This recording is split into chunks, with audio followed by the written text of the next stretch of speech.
They call themselves Hebrews. They saw themselves as an elite community, an idea reinforced time and again in their doctrine. For you are a people holy to your God. The Lord your God has chosen you out of all the peoples on the face of the earth to be His people, His treasured possession.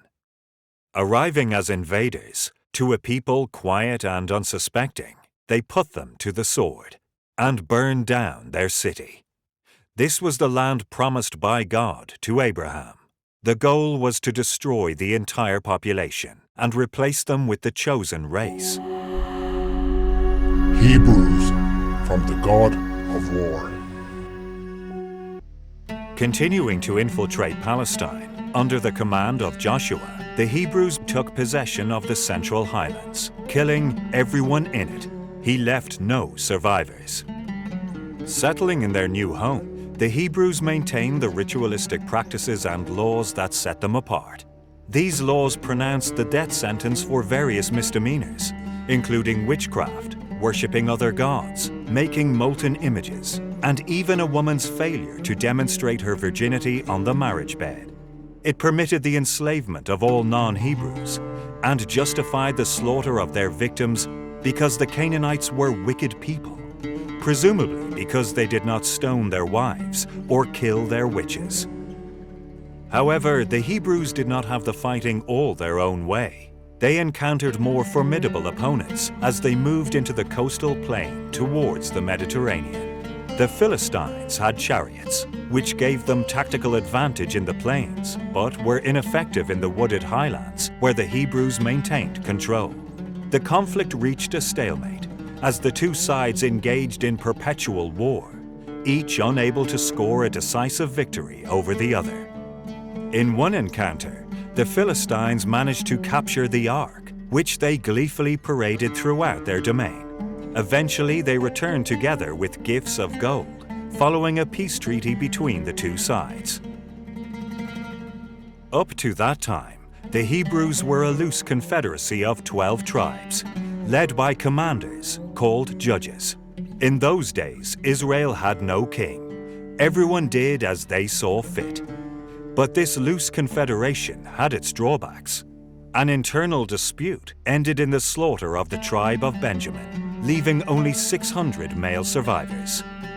To avoid a recurrence of infighting and halt the continued successes of the Philistines, the Hebrews decided to appoint a single chief to rule over them. Thus, their first king, Saul, was anointed. Uniting the tribes, he embarked on a new campaign. This is what the Lord Almighty says: "Go and attack the Amalekites, a tribe hostile to the Hebrews, and totally destroy all that belongs to them. Do not spare them. Kill men and women, children and infants, cattle and sheep, camels and donkeys." At least, this is what the Lord demanded according to a prophet called Samuel. Saul duly complied with these instructions. Well, almost. He decided to spare the life of the Amalekite king and allowed his troops to keep the choicest livestock rather than destroy them as ordered. Samuel warned Saul that the Lord had now rejected him. To make amends, Saul had the captive king brought before him, hoping perhaps God's bloodlust might have subsided. No such luck. The prophet ordered the prisoner to be cut to pieces. It was too late. God regretted that he had made Saul king over Israel. Samuel appointed a successor, a shepherd boy called David, who would undermine Saul and eventually succeed to the throne.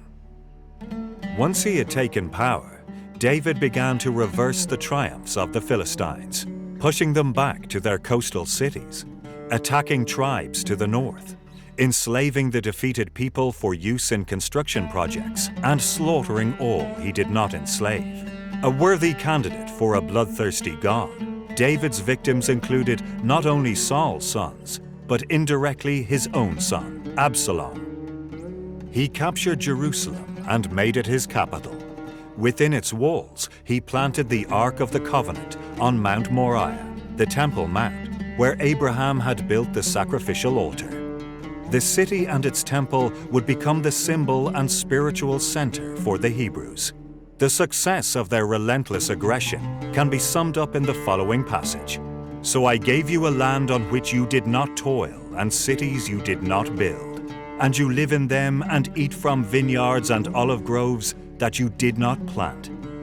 But soon their future would be defined by forces beyond the power of their kings and prophets.